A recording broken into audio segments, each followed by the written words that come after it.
Mingala, Toso Korean Language Center မှာကြိုဆိုပါရရှင်။ကျွန်တော်ဒီနေ့သွားမယ့်အခန်းကတော့အခန်း EBS အခန်း55 Son of Anjongmi Wising Chambi Son of ဒီ industry ဒီစက်မှုလုပ်ငန်းခွင်တွေမှာ Anjong ဆိုတာကလုံခြုံရေး Mi ဆိုတာနဲ့ Wising ဆိုတာကျမ်းမာရေးနော်ကျမ်းမာရေး Chambi အကာအကွယ်ပစ္စည်းဆိုတဲ့သုံးတာ။ကျွန်တော် always လေးနေတာကြည့်ရအောင်always လေးတွေလာတော့ Anjong Chambi နော်လုံခြုံရေးနဲ့ပတ်သက်တဲ့ဒီပစ္စည်းကိရိယာတွေကိုကျယ်လို့လေ့လာကြည့်ရမှာဖြစ်တဲ့ဂုံထုံဆိုတာကအခြေခံကြတယ်ဟုတ်ပြီနော်အခြေခံ Anjong Chambi ဆိုတာကလုံခြုံရေးကိရိယာအဲ့တော့ရောတော့အပေါ်ကနေစလေ့လာကြည့်အောင်ကျတို့ Anjong ဆိုတဲ့စကားလုံးကိုကျက်မယ်ကောလုံးက Anjong နေပါတယ်ဟုတ်နော်ဒီ Anjong ဆိုတာကလုံခြုံရေးAnjong မို့တော့မိုချာကိုသိမယ်အဲ့မိုချာရဲ့မိုလာတာအုတ်ထုတ်အဲ့ Anjong မိုဆိုရင်အကာအကွယ်အုတ်ထုတ်Jangka ဆိုတာလက်အိတ် Anjong Jangka ဆိုရင်အကာအကွယ်လက်အိတ်Anjong ဟွာရောတော့ Undong ဟွာမှတ်မိတယ်နော် Undong အားကစားဖက်နက်အဲ့ဆိုရင်ဒီမှာအကာအကွယ်ဖက်နက်ဆိုရင်ကျတော့ Anjong ဟွာ safety shoe ကိုပြောတာနော်အကာအကွယ်ဖက်နက်အဲ့တော့ Anjong တဲ့ဆိုတော့ရောတော့လည်းတော့ထူစားလိမ့်မယ်နော်ထူးဆန်းလိမ့်မယ်ကြားမှာမဟုတ်အဲ့တော့ Anjong တယ်ဆိုတာကလုံခြုံရေးတိုင်းကျိုးဟုတ်ပြီနော်အမြင့်တနေရတက်တဲ့ခါကျရင်ကျဲတို့ဒီမှာလေးတွေကသူ့မှာညှက်မဲ့ဟာလေးတွေပါတယ်သူ့ချိန်မဲ့ဟာလေးတွေပါတယ်အဲ့ဒါကိုကျဲတို့က Anjong တယ်လို့သုံးတယ်နောက်တစ်ခုကဂျာကောကအလုပ်ဘုတ်ဆိုတာကအင်ဂျီကိုပြောတာအင်ဂျီเนาะအဲ့တော့အင်ဂျီဆိုရင်ဂျာကောဖို့လို့သုံးတယ်ကျဲတို့ဂျာအောင်ဟာဒီအောင်နောက်တစ်ခုကအထူးလုံခြုံရေးတစ်ခွာဟုတ်ပြီနော်တစ်ခွာ Anjong Chambiနော်ပုံမှန်ပေါ်ဟာကြတော့ဂုံထုံအခြေခံပါဝင်ရမယ်နော်အလုပ်သမားကဂင်းလို့ကြတယောက်ကအခြေခံလုံခြုံရေး safety တွေရှိရမယ်ဒါပေမဲ့သူတစ်ခွာဆိုတာတချို့နေရာတွေမှာနော်အထူးနေရာတွေမှာဆိုရင်ခြေတို့ကဘာမျိုးဝတ်ဆောင်နေလို့လဲကြည့်အောင်နော်စိုက်ပျိုးရေးမှာဆိုရင်ခြေတို့နှုံးရတွေဟုတ်ပြီနော်ပိုသက်ဆေးတွေဖြန်းတဲ့ခါကျရင်ပိုသက်ဆေးတွေဖြန်းတဲ့ဝတ်ဆောင်ဝတ်တွေရတယ်ဟုတ်ပြီနော်အဲ့ဒါကိုဘယ်လိုခေါ်လဲဆိုတော့နှုံးရဘန်းကျဲဖို့ဟုတ်ပြီနော်နှုံးရဆိုတာပိုသက်ဆေးဘန်းကျဲဆိုတာကကာကွယ်ထားတာဟုတ်ပြီနော်ဘုတ်ဆိုတာအင်ဂျီအဲ့တော့ပတ်သက်တဲ့ဆိုချေတို့ကပိုသက်ဆေးဖြန်းရဲ့ခါကျရင်ဝယ်ရမယ်ပိုသက်ဆေးဖြန်းဝတ်ဆောင်လို့ချေတို့သုံးတယ်။ဟုတ်နော်အဲ့တော့နှုံးညာဘန်းကျဲဘိုးလို့သုံးတယ်။နောက်တစ်ခုချုပ်စာရောတော့ချုပ်စာမှတ်မိလားချုပ်စာ။နဲချုပ်စာဆိုတာကမွေးမြူရေးချမ်းဟုတ်နော်အဲ့တော့မွေးမြူရေးမှာသုံးမဲ့ဂျာကောဘိုးဆိုတာကဝတ်ဆောင်။ဟုတ်နော်တော့ငန်းကွင်ဝတ်ဆောင်ချေတို့ဂျာကောဘိုးလို့သုံးတယ်။အဲ့တော့ချုပ်စန်းဂျာကောဘိုးဟုတ်ပြီနော်ချုပ်စန်းဂျာကောဘိုးနောက်တစ်ခုကအမ်မြောင်းဘိုဟိုကိုဒါတော့အမ်မြောင်းဆိုတာကမျက်နှာဟိုကာတာเนาะဘိုဟိုကူဆိုတာအကာအကွယ်ကရိယာเนาะနောက်တစ်ခုယောင်ကြောဟာပါလေယောင်ကြောဖာတာဆိုဗရင်ဆိုတာဟုတ်တယ်เนาะဗရင်ဆိုတဲ့အခါမှာသုံးရမြောင်းဒါမျက်နှာဖုံချေတော့ကမြောင်းလို့သုံးတာပါတယ်အဲ့တော့အမ်မြောင်းမြောင်းနေပါမယ်နောက်တစ်ခုဘိုအန်ကျောင်းဆိုတာမျက်မှန်အောင်ပြောတာဘိုအန်ကျောင်းဆိုတာကကာကွယ်ပေးထားတဲ့မျက်မှန်ကိုချေတော့ကဘိုအန်ကျောင်းလို့သုံးတယ်ဟုတ်ပြီနော်ဒီလိုမျိုးကိစ္စတွေဆိုရင်ချေတို့ဒါက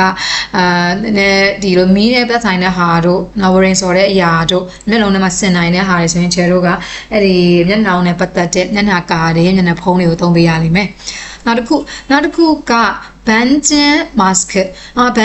ကဆိုတာဖုံကာတဲ့ mask ဟုတ်ပြီနော်ဖုံကာတဲ့ mask ကိုချေတော့ဘန်ဂျင်မတ်စကလို့သုံးတယ်နောက်ကဘန်ဒိုမတ်စကနောက်ဒိုဆိုတာကဘာကြီးလဲအစိတ်ဟုတ်တယ်နော်ဘန်ဒိုဆိုတာအစိတ်တွေကိုကာကွယ်တာအစိတ်ဆိုတာအငွေ့ပဲလေအဲ့တော့ဓာတ်ငွေ့ကိုကာကွယ်တဲ့ mask ဆိုရင်ချေတော့ကဓာတ်ငွေ့က mask လို့သုံးတယ်နောက်တစ်ခုစုံကီ mask ဆိုတာကလေသက် mask ဒီကောင်က baby ဒါ oxygen နဲ့အထဲမှာဒါရှူလို့ရတယ်ဟုတ်ပြီနော်ရှူသွင်းရှူထုတ်လို့ရတယ်ဒီအောင်အဲ့တော့ songi mask လို့သုံးတယ်နောက် gui market ဆိုတာက gui ဆိုတာနားဟုတ်နော် market ဆိုတာနားပိတ်တာနားဆိုလို့ခြေလို့သုံးတယ် gui dop ဆိုတာ doctor ဆိုတာဒီကောင်ကဖုံးတာအုပ်တာအဲ့တော့နားကိုဖုံးတာတယ်ဆိုရင်ခြေတို့က gui dop လို့သုံးတယ်ရှာမယ်နော်အောင်းဟိုင်တယ်လေးကြည့်အောင်ဂျင်းဟိဟာတာဆိုတာကဆက်လက်လောဆောင်တယ်လုပ်ငန်းတစ်ခုကိုကျတော့ဆက်လက်ပြီးတော့လောဆောင်မယ်ဆိုတော့ဂျင်းဟိဟာစေယောလို့သုံးတယ်ညာနော်ဂျာအဲ့ဒီတော့အောက်ပါ exercise တွေထဲကိုကြည့်အောင်အဖပုံလေးရောတော့မို့နေရောဘာပုံလေးလဲဆိုတော့ယောင်ကြော်မြောင်းဟုတ်ပြီနော်မနာမနော်ယောင်ကြော်မြောင်းအဲ့ဒီတော့ယောင်ကြော်မြောင်းကိုခြေလို့ရေးပေးလိုက်မယ်မြောင်းမှာအသက်ပါတဲ့အတွက်လေးသုံးမယ်အန်စော်ရောမသုံးဘူးလားတဲ့ chicken sirko ရေရောအခု ဝတ်မှာပါမသုံးဘူးလားဆိုဒီမှာထက်ဟိုဆိုမျက်နှာဖုံးကိုကျတော့တက်စင်ဒီလိုပဲသုံးလိုက်တာပိုကောင်းမယ်ဟုတ်ပြီနော်မျက်နှာဖုံးတက်ဘူးလားအခုတက်လိုက်ပါမယ်ဆိုပြီးတော့သွားမယ်နော်နံပါတ်2ဒါပါလေးလေနဲ့အဲ့ဒါက safety shoe ကောက်ကဖက်နှက်ကိုကျတော့သုံးတယ်အန်ဂျောင်းဟွာအဲ့တော့ဘိုဟိုကူမို့သူဂျာကျွန်ဟက်ဆော်ရိုတဲ့ဘိုဟိုကူကာကွယ်တဲ့ပစ္စည်းကိရိယာတွေမို့သူအကောလုံးကိုဂျာကျွန်ဟက်ဆော်ရိုဆိုတာကဒီဝတ်ဆန်ပြီလားတက်စင်တာပြီလားအတိတ်ပဲနှမျိုးရှိရနော်သူကကွက်လက်မန်ရှင်းနှမြောင်းတွေရိုတဲ့ဘာပဲစင်ရပြီလဲမန်နဲ့အန်ဂျောင်းဟွာမန်ရှင်းနှမြောင်းတွေရိုဒီ safety shoe ကာကွယ်ရေးဖက်နှက်ကိုပဲဝတ်ရင်ရပါပြီနောက်တစ်ခုဒီဟာလေးကပါလဲနဲ့နာဖောင်း gui top ke အဲ့တော့ gui top ke မှာအသက်ပါလားမပါရင်ရဲသုံးမယ်ကြောက်ကြောင်ဟာဆယ်ရောတက်စင်မနဲ့ I guess စင်ကြီးကဟုတ်ကဲ့နားလဲပါပြီသိပါပြီနောက်ကဒီဟာလေးကပါလဲနဲ့အန်ဂျောင်းမို့နော်အန်ဂျောင်းမို့ဒီအကာအကွယ်အုတ်ထုပ် safety အုတ်ထုပ်ကိုပြောချင်တာအဲ့တော့မိုမှာအသက်ပါလားတမပါတဲ့အတွက်လာနဲ့ relay သုံးမိမယ်အန်ဂျောင်းမို့တဲ့အန်ဆော်ယူအုတ်ထုပ်မဆောင်ဘူးလားဒီ safety အုတ်ထုပ် chicken silk ကိုရောအခုဆောင်လိုက်ပါပါလို့ပြောချင်တာဂျာ grammar လေးတွားကြည့်ရအောင်နော်အခြေတို့ grammar လေးကကြတော့နင်းတယ်တော့အင်းနာတယ်တော့နင်းတယ်တော့အင်းနာတယ်တော့ဆိုမြန်မာအတိုင်းပဲတဲ့အတိုင်းနော်ဥပမာသွားတဲ့အတိုင်းလာတဲ့အတိုင်းစားတဲ့အတိုင်းအဲ့လိုမျိုးလေးတဲ့အတိုင်းမြန်မာစကားလိုမျိုးပဲတစ်ခုခုကိုအပြုတ်မှုဒါမှမဟုတ်အခြေအနေတစ်ခုခုရဲ့ဖြစ်နေတဲ့အကြောင်းဖြစ်နေတဲ့လက်ရှိအကြောင်းကိုခြေတို့ကသုံးချင်တယ်ဆိုရင်တဲ့အတိုင်းလို့သုံးတယ်ဟုတ်ပြီနော်အဲ့တော့ action verb အနေနဲ့သုံးမယ်ဆိုရင်ခြေတို့ကနှစ်မျိုးစဉ်းစားမယ် present tense ရှိမယ် past tense ရှိမယ်နောက်တစ်ခု ita opta လေးတွေရှိမယ်အဲ့တော့ present tense ဆိုရင်ခြေတို့ကနေတဲ့အတိုင်းစားနေတဲ့အတိုင်းသွားနေတဲ့အတိုင်းဆိုရင်ခြေတို့ကဘာလို့သုံးမလဲဆိုတော့ nindero ဟုတ်ပြီနော် nindero ဒီမှာက nindero နော်ဒါ nindero ပဲဒီအနောက် verb တွေကပြောတော့ actionတခြားဟာတွေကိုယ့်အကိုလိုက်လို့ရတယ်အဲ့တော့ nindero အဲ့တော့ present tense ဆိုရင် nindero ita opta ဆိုရင် nindero ရှားမယ်နော်ကွာဆိုတာ past tense ဆိုရင်ခြေတို့ကအသက်ပါရင် nindero အသက်မပါရင် natero ဖြစ်မယ်ဟုတ်ပြီနော်အဲ့တော့ past tense ဆိုရင်ခဲ့တဲ့အတိုင်းဆိုပြီးတော့ဘာသာပြန်မယ်ခဲ့တဲ့အတိုင်းစားခဲ့မနေ့ကလေသွားခဲ့တဲ့အတိုင်းအဲ့လိုမျိုးစားခဲ့တဲ့အတိုင်းစားခြင်းနဲ့အဲ့လိုမျိုးလေးသုံးတာများတယ်ဟုတ်ရောနောက်တစ်ခု adjective ဆိုရင်တော့ past tense လိုပဲအသက်ပါရင် nindero အသက်မပါရင် natero လေးခြေတို့သုံးပေးမယ်ကြားမယ်နော်ချာအဲ့ဒီတော့မြန်မာလိုအဓိပ္ပာယ်ကတဲ့အတိုင်း present tense ဆိုရင်နေတဲ့အတိုင်းရှိတဲ့အတိုင်းမရှိတဲ့အတိုင်း past tense ဆိုရင်ခဲ့တဲ့အတိုင်းเนาะဂျာအဲ့ဒီတော့ဥပမာလေးကြည့်ရအောင်ကျတို့반장님이 하는 대로 따라 하세요. 하는 대로. အဲ့တော့반장님ဒီခေါင်းဆောင်က하다가လုပ်တယ်ကျုပ်ဒီမှာသုံးမှာက present tense လုံးသုံးပြောမှာအခုလက်ရှိမှာလဲ तू က반장님ကလုပ်နေတယ်အဲ့တော့လုပ်နေတဲ့အတိုင်း따라 하세요 လိုက်လုပ်ပါတဲ့နောက်တစ်ခု안정교육 시간에 배운 대로 네 보고 그래 작용하세요တဲ့ဒီလုံခြုံရေးဒီအန်ကြောင့်ပြောလို့ရှိကန်ဆိုတာကလုံခြုံရေးအသိပညာပေးပို့ချနေတဲ့အချိန်မှာဘယ်ဦးသားဆိုတင်ယူလာဒါကတင်ယူပြီးွားပြီအခုလက်ရှိမှာကအလုပ်လုပ်နေပြီအဲ့လိုမျိုးအခြေအနေဟုတ်ပြီနော်သင်ခဲ့တဲ့အတိုင်းအဲ့တော့အသက်ပါလားဘယ်ဦးသားမှာနဲ့အသက်မပါရင်အင်းတယ်လားနာတယ်လားနဲ့နာတယ်လို့လေးသုံးလိုက်တာဘယ်ဦးတယ်လို့ကိုတဲ့ဂျာကျောင်းဟာဆယ်ရိုနဲ့လုံခြုံရေးပစ္စည်းတွေကိုဝတ်ဆင်ပါတက်ဆင်ပါနောက်တစ်ခု아침 회의 시간에 들은 대로 오늘은 작업할 게 많네요မနေ့အစည်းအဝေးအချိန်မှာ듣다ဆိုတာကြားတာဟုတ်ပြီနော်မနေ့ကအခုလက်ရှိမှာတော့မနေ့မဟုတ်တော့ဘူးသူပြောနေတဲ့အချိန်မှာအဲ့တော့ကြားခဲ့တဲ့အတိုင်းဒီနေ့작업할 게 많네요ဒီနေ့လုံးရမယ့်အရာကများလိုက်တာပဲနော်များတာပဲနော်ဆိုပြီးတော့ခြေတို့ဘာသာပြန်မယ်နောက်တစ်ခုရောမှတ်မယ် now ဆိုရင်ခြေတို့က there ပဲသုံးမယ် there အဲ့ဥပမာ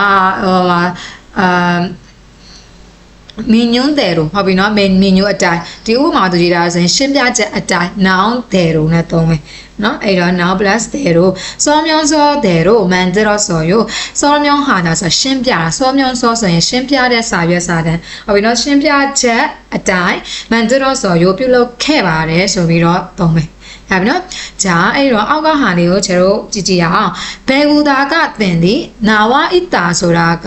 ဒီနာဝဣတာဆိုတဲ့အဓိပ္ပာယ်ကဘယ်လိုဘာသာပြန်မလဲဆိုတော့ဒီခြေတော့ပါတဲ့အတန်းဆိုပြီးတော့ဘာသာပြန်မယ်အခုလက်ရှိမှာပါတဲ့အတိုင်းဂျီရှိဟာတာဆိုတာကညွှန်ကြားတယ်ယိုဂူဟာတာဆိုတာကတောင်းခံတယ်တောင်းဆိုတယ်ဆိုတဲ့အဓိပ္ပာယ်ရှားမလားဂျာအဲ့တော့ခြေတို့က present tense သုံးမှာ past tense သုံးမလားဆိုတာကြည့်အောင်နော်သင်ချန်ညင်ဆိုတာနော်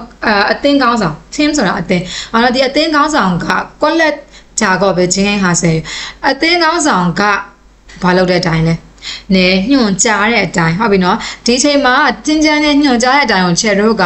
ဒါရောရောဘုံတို့ကအခြေအနေပေါ်မူတည်ပြီးတော့ present တော့မှာ percent တော့မှာဆိုတော့ရောရောဘုံရဲ့ decision ပဲဒါပေမဲ့အခုဒီလက်ရှိမှာဒီချေတို့ကဒီအောင်ချေတို့ဘယ်လိုသုံးမလဲဆိုတော့တင်ကြနေတာပြောပွားပြီးညွန်ကြားခဲ့ပြီညွန်ကြားခဲ့ပြီးတော့ခုလက်ရှိမှာတင်ကြနေမရှိတော့ဟုတ်ပြီနော်အဲ့ဒါကိုကြားတယ်ချေတို့က past tense လေးသုံးပေးမယ်ဒီဟာကိုနော် present တော့သုံးရင်မှားလားဆိုတော့မမှားဘူးလက်ရှိမှာတင်ကြနေတဲ့ quality ရှိနေမယ်ရှိနေပြီးတော့တင်ကြနေကချေတို့ကိုကျွန်တော်တို့ကို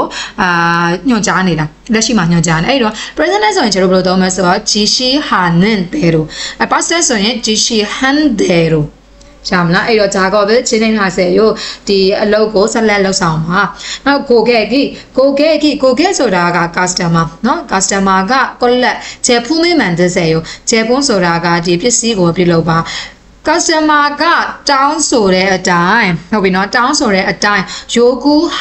ဟုတ်ပြီနော်요구하는대로လည်းသုံးလို့ရတယ်ချေတော့ဒါပေမဲ့ past tense နဲ့သုံးတာဘာဖြစ်လို့ past tense သုံးတာပုံမှန်လဲဆိုကိုကဲညမှာအခုလက်ရှိမရှိတော့ကိုကဲညမှားတာဟုတ်ပြီနော်ငါဒါလေးလာလုပ်ချင်တယ်ဆိုတာ past tense ဖြစ်သွားပြီပြီးသွားပြီကိုကဲကအခုလက်ရှိမှာ तू မမှားနေဘူးအဲ့တော့ချေတို့က past tense ဝေတာမှန်လိမ့်မယ်요구한대로 제품을 만드세요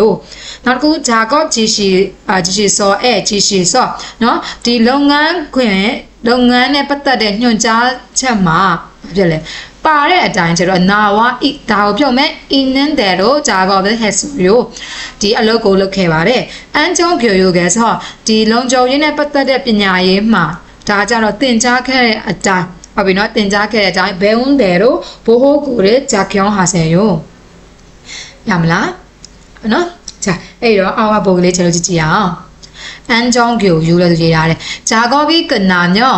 안정교육 자료에 나와 있는 대로 보호구를 정리하세요အလုပ်ပြီးသွားရင်လုံခြုံရေးပညာပေးဂျာလျိုဆိုတာက여러분ဒီဂျာလျိုဆိုတာအချက်အလက်ရေးရတဲ့အချက်အလက်တွေပြောတာအချက်အလက်မှာပါဝင်တဲ့အတိုင်း보호구를 정리하세요ဒီလုံခြုံရေးနဲ့ပတ်သက်တဲ့ပစ္စည်းတွေကိုဂျုံလီဟာဆယ်နေတဲ့နေရာတွေကြားပြန်ချပါညာကြားပြုလုပ်ပါဆိုတဲ့အဓိပ္ပာယ်ဟုတ်ပြီနော်အဲ့တော့နံပါတ်1ကြည့်ကြအောင်အန်ကျုံပြိုယူလုံခြုံရေးပညာပေးနေတာအန်ကျုံပြိုယူရှီကန်နဲ့ဒီကောင်ကကျတော့ပြီးသွားပြီဆိုတော့တတ်မှန်မယ်အခုလက်ရှိမှာကျွန်တော်တို့အလုပ်လုပ်နေပြီဟုတ်ပြီနော်အလုပ်လုပ်နေဖြစ်တဲ့အတွက် past tense မှာအဲ့ဒါတော့သုံးမှာကဘယ်ဦးတာနဲ့သုံးမဲ့ချေတို့အန်ကျုံပြိုယူရှီကန်နဲ့ဘယ်ဦးတဲ့တော့အန်ကျုံကျန်းတဲ့ချကျောင်းဟာဆယ်ယူနဲနံပါတ်2ဒါကဂျာကောကေဝဲဆိုတာကအလုတ်နဲ့ပတ်သက်တဲ့အစီအစဉ်စာရွက်ဟုတ်ပြီနော်ဘာပြီးဘာလို့မအစီအစဉ်တိုင်းအစီအစဉ်စာရွက်မှာဘာဖြစ်လဲနာဝါအင်းနန်တဲ့တို့ဂျာကောဘဟာကိုစမနီဒါပါဝင်တဲ့အတိုင်းအလုတ်ကိုလုပ်နေပါတယ်နောက်တစ်ခုဗန်ချန်ညက်ကခုလက်ရှိပါလုပ်နေတာလဲရှိရဒါပေမဲ့ရောမ sentence ကိုပြန်ကြည့်မယ် past tense ဟုတ်ပြီနော်အဲ့တော့ပြီးသွားပြီကိစ္စတွေအဲ့တော့ဗန်ချန်ညင်မီဘာကြလဲ지시한대로 기계를 작동시켰습니다. 디ခေါင်းဆောင်ကဒီညွှန်ကြားခဲ့တဲ့အတိုင်းဆက်ကိုလည်းပတ်ခဲ့ပါတယ်ဆိုပြီးတော့လည်းပတ်စီခဲ့ပါတယ်ဆိုပြီးကျွန်တော်သုံးပေးလိုက်ရင်ရပြီ။ဒါမလား။ဂျာဟာကျွန်တော်တင်ပါလေးသွားကြည့်အောင်နော်။ဂျာတင်ပါလေးကိုကျွန်တော်တစ်ခါတည်းဖတ်ပြီးတော့ဘာသာပြန်ကြည့်မယ်။어제 안전교육 시간에 배운 대로 필요한 보호구를 정확하게 착용해야 돼요. 내가 채워지지만 어제 만니가 안전교육 시간에 런정의 비냐베 보차의 아체마 땡유케의 아자이 필요한 보호구 로아떼 허비나 디마 로아떼 디가가의 비시되고 정확히 띠띠짜짜네 착용해야 돼요. 따스야매 우생야밤에 오늘 연적 작업을 할 때 필요한 보호구가 뭐죠? 그래서 디네 와렌설의 로고 로데 가 로데 가거의 비시가 봐봐래. 영적 작업을 할 때는 영적명과 안전장갑을 착용해야 돼요. 와렌설의 롱을 로데 가마 와렌는 폰에 와렌가 는 폰에 가거의 레고 왜야마 돼봐래. 맞아요. 호바래 만마래. 그리고 호흡 병 보호구도 꼭 착용하세요. 답변 그리고 답변 비로 호흡병 소라가 아따슈란자사야 동대 가외의 피시들레베 꼭 착용하세요. 대자bảo 뜻은마 네 알겠습니다.ဟုတ်ကဲ့နားလည်ပါပြီ. 작업 전에 한사 보호구를 확인하세요. 알로မလုပ်ခင်မှာ ဟုတ်ပြီနော်လုပ်ငန်းအလုပ်တစ်ခုကိုမလုပ်ခင်မှာဟန်ဆာဘိုဟိုကိုတဲ့အမြဲတမ်းကာကွယ်ရေးပစ္စည်းကိုစစ်ဆေးပါအန်ဂျုံပြိုယူကဘာဇန်တဲရိုမန်ဟာမြော့စာကိုရဲ့ရေပန်းဟိုက်ဆွေးစော်ယူလုံခြုံရေးပညာပေးတာကိုလက်ခံရရှိတဲ့ဒါရောတော့ဘုန်းတော်ကဘယ်လိုပုံစံမျိုးလဲဆိုပို့ချတယ်တော့ကိုကလက်ခံရရှိလိုက်တာအဲ့ဒီပညာရေးကိုနော်အဲ့ပညာရေးကိုလက်ခံရရှိတဲ့အတိုင်းနော် past tense ဖြစ်သွားပြီဘာဇန်ဒဲရိုမန်ဟာမြော့အတိုင်းပဲလုပ်ရင်စာကိုရဲ့ရေပန်းဟိုက်ဆွေးစော်ယူမတော်တဆကိုကြိုတင်ကာကွယ်နိုင်ပါတယ်တဲ့အဲ့ဒီတော့ခါလိုရှိနဲ့အန်ဂျုံကျော်ယူတဲ့မောစစ်တဲ့ဟန်ဘယ်ဝါစော်ယူတဲ့ခါလိုကဒီအန်ဂျုံကျော်ယူမှာဘာနဲ့ပတ်သက်ပြီးတော့တင်ယူခဲ့တာလဲတဲ့ဘာနဲ့ပတ်သက်ပြီးတော့တင်ယူခဲ့တာလဲခါလိုကခါလို့ဘာနဲ့ပတ်သက်ပြီးဆိုတာ तू ကရုံးကြောကြာကောဖိုင်တဲ့ဒီဟာလေးကို तू ကသင်ခဲ့တာအဲ့ဒါလေးဖြည့်ပြီးရင်ကျဲလို့ရပြီเนาะ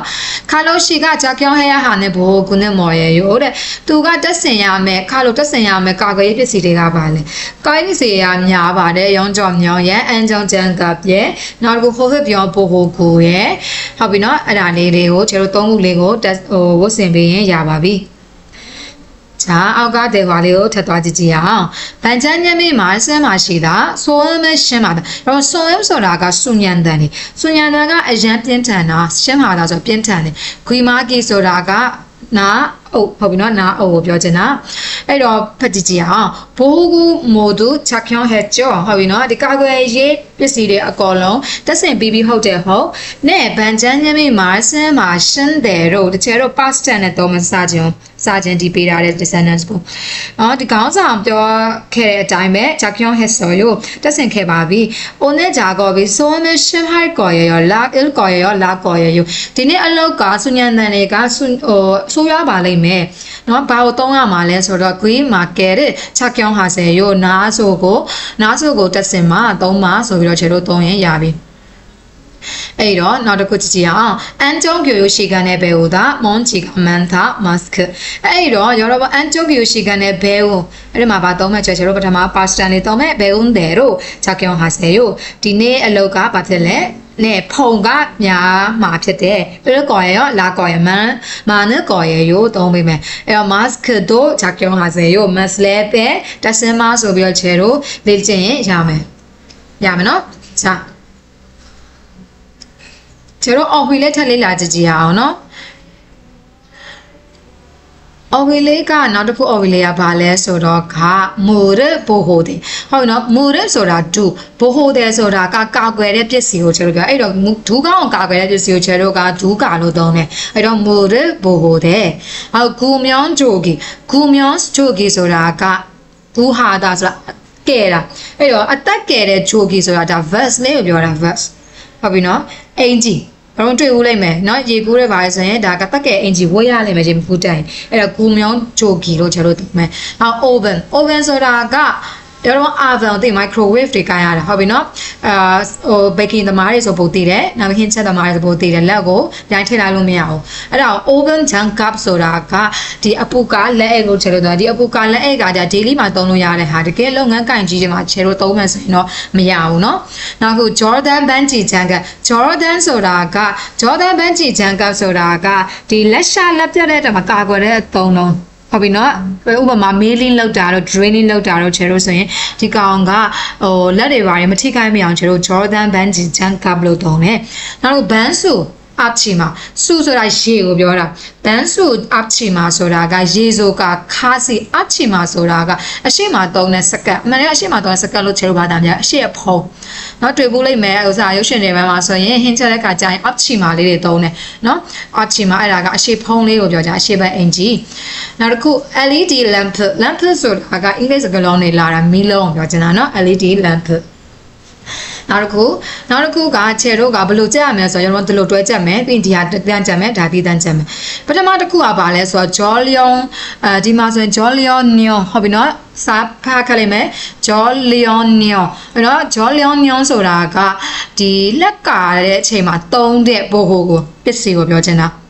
저 다야 자자물로 종기가 몸으로 해내는 것을 막아주는 장비래. 레시리가 가나고 되고 시즌 때 애자고 땀에 비래 까고 비래 장비래 까고 비시고 표잖아. 에이로 블루도메서로 졸령 안종무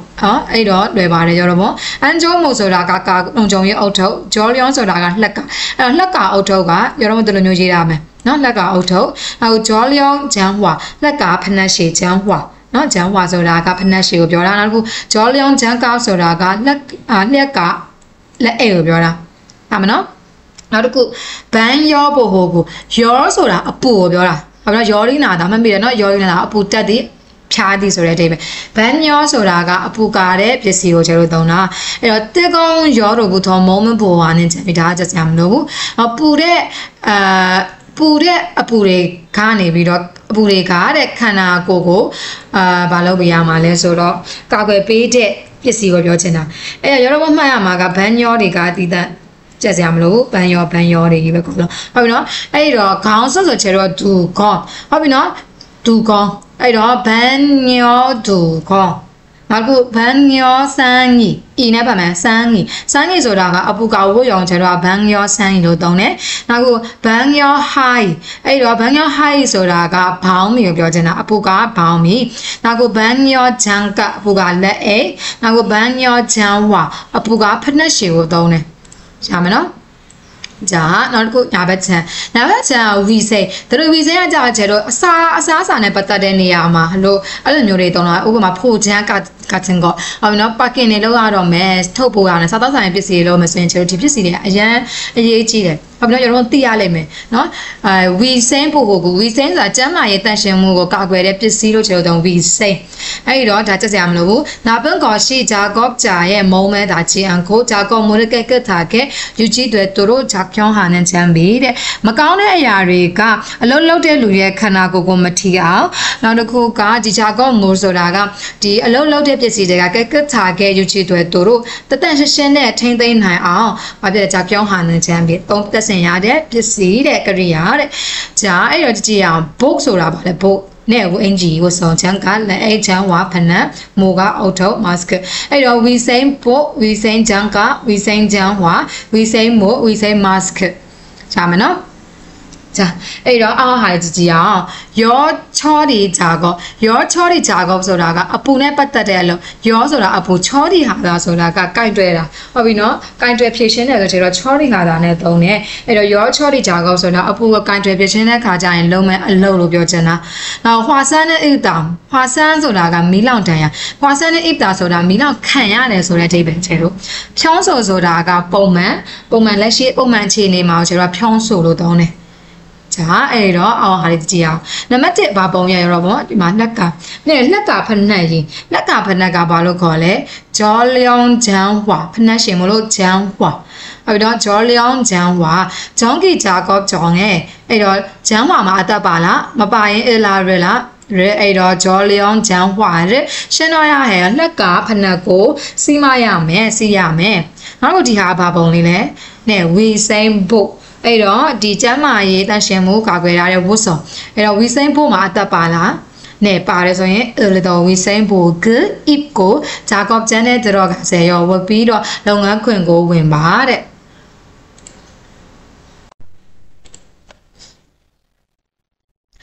ခြေရော grammar တစ်ခုလေးသွားကြည့်ကြအောင်နော် grammar တစ်ခုက il technica la technica ဟုတ်ပြီနော်ဒါ il technica la technica တစ်ချက်တော့ဘာပဲသုံးမဲဆိုတော့ action verb ပဲသုံးမယ်တစ်ခုခုကိုလုံးမှာမို့လို့ဟုတ်ပြီနော်လုံးမှာမို့လို့လုံးနေမှာမို့လို့နောက်တစ်ခုကတော့နှစ်မျိုးရှိတယ်ပြောတော့သုံးရတဲ့အခြေအနေကဘယ်လိုမျိုးအခြေအနေလဲဆိုတော့ပြောတဲ့သူကိုစန္ဒာကိုဖော်ပြရင်းနဲ့ငါကိုကူကလုံးမဲဟာ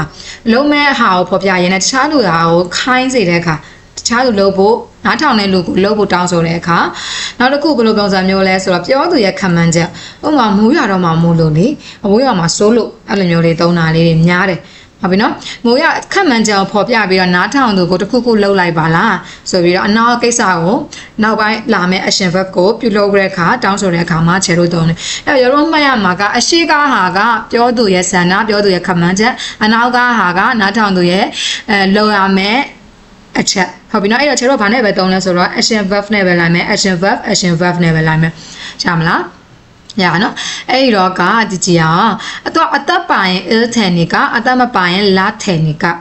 အဲ့တော့မှာမို့လို့မှာဆိုလို့ဆိုပြီးတော့ခြေတော့ဘာသာပြန်မယ်ရှာမလား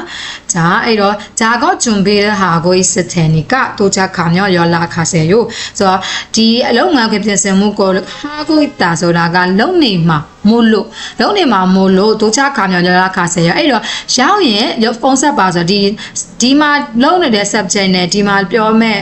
ခိုင်းတဲ့လူနဲ့မတူဘူးဟုတ်ပြီနော်ဒီဟာကကိုတိုင်းလုံးမှာတိုချာခါမြောရောလာခါဆယ်ရောကနားထောင်တဲ့လူကလုံးမှာဟုတ်ပြီနော်နောက်တစ်ခုနေကဂျာကော့ဒိုကိုရဲ့ဂျော်နီဟာတယ်နီကမိုတူမာဒူရှီနဲ့ဂျာကော့ဂျန်ငဲချောင်းဆိုဟဲကျူဆယ်ယိုငါကဒီလုပ်ငန်းသုံးကရိယာတွေကိုစနစ်တကျနေရာချလိုက်မှာမို့လို့မာဒူရှီကမာဒူကတော့လုပ်ငန်းခွင်ကိုတန်ရှင်းရေးလုပ်ပေးပါဆိုတဲ့ဒီပဲအဲ့တော့နေကနဲ့မာဒူရှီမတူဘူးဂျဲကအိုဘူရဲ့ဂျဲကိုရဲ့ဖိုက်တဲ့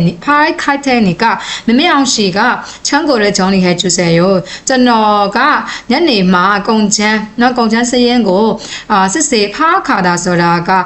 စစ်စေမှာမို့လို့သူဟွာကင်ထားတာနဲ့မတူဖားခါတာဆိုတာကပို့ပြီးတော့နည်းနည်းလေးပို့ပြီးတီတေးဖြစ်တယ်ဟုတ်ပြီနော်ဖားခါတာအဲ့စရင်စစ်မှာမို့လို့တဲ့မမေအောင်ရှိကချမ်းကိုရဲ့ကြောင်းလေးရတယ်မမေအောင်ကဒီကိုတောင်ကိုစနစ်တကျပြုလုပ်ပေးပါနေရာတကျလုပ်ပေးပါအဲ့တော့ဂျေကာနဲ့မမေအောင်ရှိနဲ့မတူဘူးဟုတ်ပြီနော်ဂျာအဲ့တော့အောက်မှာချဲတို့တွေ့ကြည့်အောင်အဲ့တော့ရောတော့ဘယ်ဘက်ချမ်းကချဲတို့တော့ဘယ်ဘက်ချမ်းကချဲတို့ဖြစ်မယ်ညာဘက်ချမ်းကတခြားလို့ဖြစ်လိမ့်မယ်ဟုတ်ပြီနော်တခြားလို့ချဲတို့ကတောင်းဆိုတာဖြစ်တဲ့အတွက်ချဲတို့သွားမယ် grammar ကဟာဆယ် is ဆယ်ယိုပဲသွားရမယ်ရှာမလားရှာနော်အဲ့တော့အရှိကဟာကိုချဲတို့ကဘာသုံးမယ် il technica la technica အနာဟာကို il ဆယ်ယိုလေးနဲ့ချဲတို့သုံးပေးရင်ရပြီအဲ့တော့ချက်ကြည့်ရအောင်နော်အရင်ဆုံးဆက်ကြည့်မယ်ဂျူမူဟာနဲ့မူကောင်นี่ကိုတို့ချခါတာမှားချတဲ့ပစ္စည်းကမကြခင်ရိုက်လာမယ်ရောက်လာမယ်ဆိုရင်ဘာလုပ်ရမလဲချဲတို့အဲ့တော့ရောက်လာမယ်ဆိုရင်စစ်ဆေးရမယ်အဲ့တော့စစ်ဆေးပြီးနောက်မှာချမ်းကိုရဲ့ဂျုံလေးဟာတာအဲ့မှာသုံးပြီးရင်ရပြီနောက်ပြီးတော့ဂျာကော့ဆွန်ဆော်တဲ့စော်မြောင်းဟာတာအလုံးလုံးရမယ်အစီအစဉ်ကိုရှင်းပြတယ်အရှင်းပြတဲ့အတွက်နားကြားတဲ့အတိုင်းအလုပ်ကိုဆက်လုပ်သည်တဲ့နာမန်အေးရီနယ်ကမာမူရီဟာတာနာမန်အေးဆိုတာကြံတဲ့အလုပ်ကိုငါကမာမူရီဟာတာဆိုတာကအပိသက်သည်နော်အဆုံးသတ်မယ်အဲ့တော့မွန်ဂျောထွဲကန်ဟာတာအရင်ဆုံးအလုပ်ရုံးစင်လိုက်ပါလို့ပြောချင်တာဘိုဟိုကိုရဲ့ခါဂျီကိုအိုတာဒီကာကွယ်ရေးလုံခြုံရေးကာကွယ်ရေးပစ္စည်းတွေကိုခါကြောအိုတာဆိုတာယူဆောင်လာသည်အဲ့တော့ဘိုဟိုကိုစန်ထဲတဲ့ဟွာကန်တာအဲ့တော့ဘယ်ဘက်ချန်ကငါကလုံမှာဖြစ်တယ်ညာကချန်ကတခြားလူနားထောင်တဲ့လူကလှုပ်ခိုင်းမှာကိုလှုပ်ခိုင်းမှာเนาะအဲ့တော့ရောမသုံးရမှာကဒီဓာတ်တွေပထမဟာကိုဘာ grammar နဲ့သုံးမယ် il technica la technica အနာဟာကို il ဆယ်ယိုလေးနဲ့သုံးပေးရင်ရှာပြီကြည့်လိုက်မယ်เนาะဂျာဟာရတော့ကြည့်ရအောင်ကျတို့ဂျုံကောင်းမာတာဆိုတာကလည်းစစ်စေးသည်ဂါကြောဟုတ်တာဆိုတာကယူဆောင်လာသည်ဒိုဝါကျူတာဆိုတာကုညီပေးသည်ဝါကင်ဟာတာဆိုတာကစစ်စေးသည်ရပါနော်အဲ့ဒီတော့ကနံပါတ်1ကဘာပြောတာလဲဆိုတော့ဂျမ်ဘီကမူကောဆောအတော့ခဲအုံပြောရဟာချီမိုရကဆောယိုဂျမ်ဘီနော်ဒီပစ္စည်းတွေကလေလို့ဘယ်လိုမျိုးရွှေ့ရမလဲတော့မသိတော့ပါဘူးနေကဘာလုပ်ပေးမှလဲနဲ့ငါကကူညီပေးမှာမို့လို့အဲ့တော့ဂျူတာဒါကိုဖြုတ်မယ်အသက်ပါလားဂျူမမပါဘူးဆို il technica la technica ငါကကူညီပေးမှာမို့လို့ကောက်ကြောင်းဟာချီမှာဆယ်ရစိတ်မပူပါဒီစိတ်ပူတာကငါစိတ်ပူတာလားနားထောင်လို့စိတ်ပူတာလားဟုတ်နော်နားထောင်တဲ့လူစိတ်ပူနေတာနောက်တော့ဆိုတော့မလုတ်ပါနဲ့လို့ပြောသူကဒီတောင်းဆိုတာဟုတ်ပြီနော်နားထောင်လူကိုတောင်းဆိုတာဖူချမ်းဟာဂျာကျဲကအော်လမာအန်နာမနဲ့ရောဒီပါဆယ်ထုတ်မဲ့ဂျာကျဲဆိုတာကဒီပစ္စည်းဟုတ်ပြီနော်ပစ္စည်းကဘလောက်မှကြံတော့ဘူးပဲနော်နယ်ကချမ်းကိုဘာလို့မလဲနယ်ကချမ်းကိုချမ်းကိုဆောဆိုတာကမှာကနေလို့ပြောချင်တာငါကဒီကိုတောင်ကနေပြီးတော့မလုပ်ရမယ်။နဲ့ယူလာမှာမို့လို့ဂျမ်ရှင်မန်ဂီတာရီဆယ်ရိုဂါဂျောအိုထဲနီကဂျမ်ရှင်မန်ဂီတာရီဆယ်ရိုခဏလေးစောက်ပေးပါတဲ့။နောက်တစ်ခုနေဂျာကောပဲပြည်လုံးဟန်ဘိုးကိုရဘိုးကိုနဲ့ဒါဂျုံမီတွေရောကြောမနှက်ပြန်အလုံးမှာလိုအပ်တဲ့ဒီကာကွယ်ရေးပစ္စည်းတွေကအကောလုံးစင်သက်ဖြစ်ပြီးဟုတ်တဲ့နေကဘာဖြစ်လဲ စစ်စေမှာမို့လို့ဟုတ်ပြီနော်စစ်စေမှာမို့လို့ဆိုတာက Hagen High Technique စစ်စေလိုက်မှာမို့လို့ Hagen High Technique ကိုကြောင့်ဟာချီမှာကိုထွဲကနာစေရိုးဆိုင်မပူပဲနဲ့အလုပ်ဆင်းလိုက်ပါနောက်ကိုဂီကဲကကပ်ကြာကြီးမုံချောဆော်ရိုဆက်ကရုတ်တရက်ကြီးရက်သွားတယ်အဲ့တော့နေကဂျုံကုန်းဟာတာနော်စစ်စေးကြည့်လိုက်မှာမို့လို့ဂျုံကုန်း High Technique အာကုန်းရှင်နဲ့ဒါတဲ့ပူထောဟာစေရိုတဲ့အာကုန်းကတခြားအလုပ်ကိုလုပ်ပါတဲ့ရမယ်နော်자, 제로 대화를 도와주지요. 대화를 가러 오늘의 여러 처리 작업이 있습니다. 모두 방역복을 착용하세요. 이번 작업은 온도가 평소보다 높으니까 더 조심해야 돼요. 디네가 여러 처리 작업 소라가 앞으로 받다비도 앞으로 간도야매 로고 로가시바레 모두 걸렁 방역복을 착용하세요. 걸렁 앞으로가 우선고 우선 따스마 이번 작업의 온도가ဒီတစ်ခေါက်အလောက်က温度ဆိုတာအပူချိန်ကဖြောင်းဆို보다ပုံမှန်ထက်ကို높은 니까မြင့်တော့ကြောင့်더 조심해야 돼요.ထပ်ပို့ပြီးတော့ကိုသတိထားမှရမယ်. 네, 알겠습니다. 방역 장갑과 방역 장화도 착용해야 되죠. 오케이, 나래 바비. 아부가 레이네 아부가 판나실레베 뭐야마 호텔호 물론이죠. 허비너 떼자라버 방역 보호구를 모두 착용하는 것이 아주 중요해요. 모두 착용하고 준비되면 알려주세요. 디 아부가 뼈비시고 아kolong 따스보가 따스네 아자가 아장과 예치래 모두 착용하고 준비되면 알려주세요. 아kolong 따스비로 아스는 편에 알려주세요. 띠베바. 네, 그런데 방역 두건이 없는데 방역 두건은 안 써도 돼요. 다네레 디 아부가 강서가 마시고 에이로 아부가 강서 마설레베 야라 얼굴이나 목 부분에 화산을 입을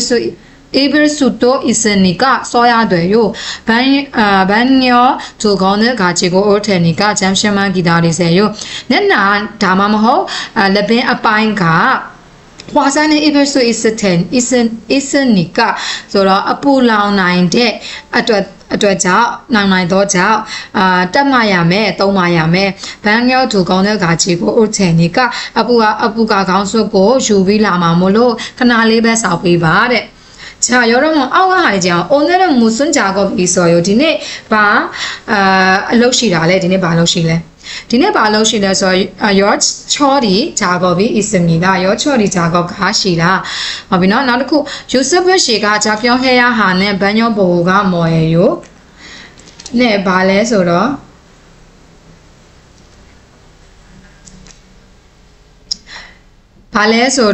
로아메 하가 방역 요구야 방역 장가 장화 나르고 방역 두고 야면은 에 동물이 야면 나르고 아우리지지양 제로 전기 작업에 전력 장화 전력 안전모 전력 장가 전기 작업 네, 전기 작업 소라가 let's go 로아메. 허비노 let's 받받대 롱에. 나고 전력 장화 소라 let가 판네 전력 안전모 소라가 let가 오토 가거의 오토노 전력 장가 소라가 let's 가래 디 let에고 표잖아. 에이로 아마 가는 나네요. 저리가 지지야. 오늘의 전기 작업은 네, 정말 전기 작업이 있으니까 보호구를 잘 착용하세요. 디네 돌라세 디လုပ်ငန်းကရှိတော့ကြောင့်ဘိုးကူတဲ့ဒီကာကွယ်တဲ့ပစ္စည်းတွေကိုကောင်းတဆင်ပါနဲ့ဗန်ဂျန်မြေဟုတ်ကဲ့ခေါင်းဆောင်ဂျော်လျောင်းချမ်းဝါဝါဂျော်လျောင်းအန်ချောင်းမိုရဲ့ 있는데ဂျော်လျောင်းချမ်းကဘအန်보입니다ဟုတ်ကဲ့တဲ့ဒီလက်ကဖနက်နဲ့လက်ကအုတ်ထုတ်တော်ရှိပင်မဲ့ဒီမှာပင်မဲ့လို့ပါတယ်ဖြစ်ပင်မဲ့ဂျော်လျောင်းချမ်းကပြီးအန်보입니다ဂျော်လျောင်းချမ်းကဆိုတာကလက်စစ်ကာတဲ့လက်အိတ်ကမမြင်မိဘူးတဲ့နဲ့ကြောလျောင်းချောင်းကပဲကကြောအိုထန်နီကဒါတော့ဘိုးကိုတဲ့မောင်ချောင်းချပြောဟာစေယနေကဆိုငါကဒီလက်က နဲ့အေကိုယူပြီးလာမှာမို့လို့တခြားဘူဟိုကိုတခြားလို့ကာကွယ်ရေးပစ္စည်းတွေကိုအရင်ဆုံးတက်ဆင်ပါတဲ့လောတော့ရှစ်ဖွန်ဖို့ချမ်းဂျာကောဆိုတာပါရှစ်ဖွန်ဆိုတာအစားအစာနဲ့ပတ်သက်တဲ့ဟာကိုကျတို့ပါကင်လောက်အောင်မှာဟုတ်ပြီနော်ပါဆက်ဒီထုတ်ပိုးရတဲ့အလုပ်ငန်းဝီစိမ့်မှုဆိုတာကကျမ်းမာရေးဒီကျမ်းမာရေးအုတ်ထုတ်ဝီစိမ့်ကျမ်းကားဆိုတာကျမ်းမာရေးလက်အိတ်ဝီစိမ့် mask ဆိုတာကျမ်းမာရေး mask အဲ့တော့ကျွန်တော်ပထမတစ်ခုကဒီဟာလေးမှာသုံးမယ်ဝီစိမ့်မိုနဲ့ဝီစိမ့်ကျမ်းကားကရှိပင်မဲ့ဝီစိမ့် mask ကိုမတွေ့တာအဲ့ဒီတော့ဒီခါသမားကဒီဝီစိမ့် mask ကိုယူပြီးလာမှာမလို့တခြားဘို့သူကအရင်ဆုံးဂျာပြုံးဟာဆယ်ရိုးဆိုပြီးတော့သူပြောလိမ့်မယ်အဲ့တော့ရောတော့အဲ့လိုမျိုးလေးလေ့ကျင့်ပေးပါနော်ဂျာအောက်ဟာကြည့်အောင်အောက်မှာနောက်ဆုံးလေးအစကပြောလေးယူရောဟန်းဖြူရောနေအဲ့တော့ဘာဒမ်ဆိုတာလေကျွန်းနဲ့ဘာဒမ်မိဆွဲတာဆိုတာလင်ញင်းခံတာဟုတ်ပြီနော်ဘာဒမ်ကျွန်းဆွဲကို okay ရို့လင်ញင်းခဏခံပြီးတော့လာပါမယ်ဆိုတဲ့အဓိပ္ပာယ်နော်ဘာဒမ်ကျွန်းဆွဲကို okay ရို့အော်ဒီကာယောဘယ်ကိုသွားမှာလဲဘာဒမ်ကျွန်းဆွဲကို okay ရို့မော်ဒီကအဖဆော်ရို့ဘယ်ကိုသွားမှာလဲနဲ့လင်ញင်းလေးခဏလောက်ခံပြီးတော့လာပါမယ်တဲ့ခေါင်းကိုက်လို့ပါဆိုပြီးတော့ခြေလို့သုံးလိုက်မယ်ဟုတ်ပြီနော်ကြာ네 감사합니다.